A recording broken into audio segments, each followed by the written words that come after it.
আচ্ছা, মুক্তিযুদ্ধের সময় কত মানুষ শহীদ হয়েছেন তার একটা নাম্বার নিয়ে রাজনীতি হচ্ছে, রাজনীতি না অপরাজনীতি হচ্ছে।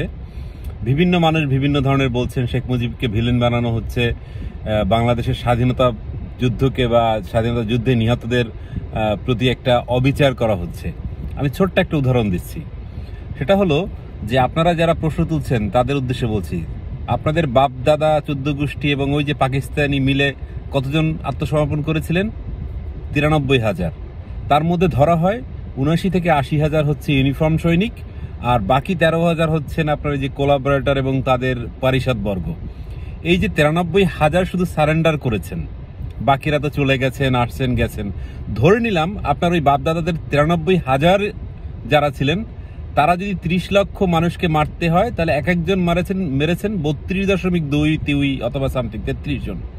তো 93,000 সৈনিকদের যদি চিন্তা করেন, তারা এই 9 মাসে একজনে কি 32 জন মানুষ মারতে পারেন নাই?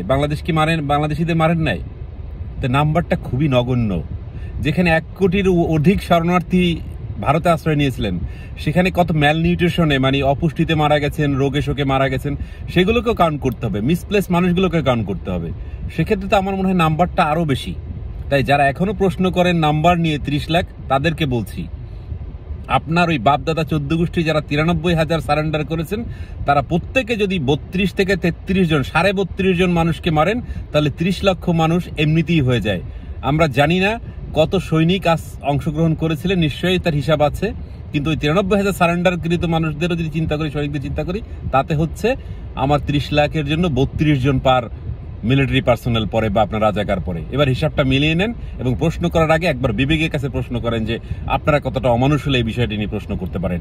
আমার মুক্তিযুদ্ধের উপর সবসময় বৃদ্ধাঙ্গুলি দেখাবেন যারা, তাদের বিরুদ্ধে আমার প্রতিবাদের ধারা অব্যাহত থাকবে। আশা করি বুঝতে পেরেছেন।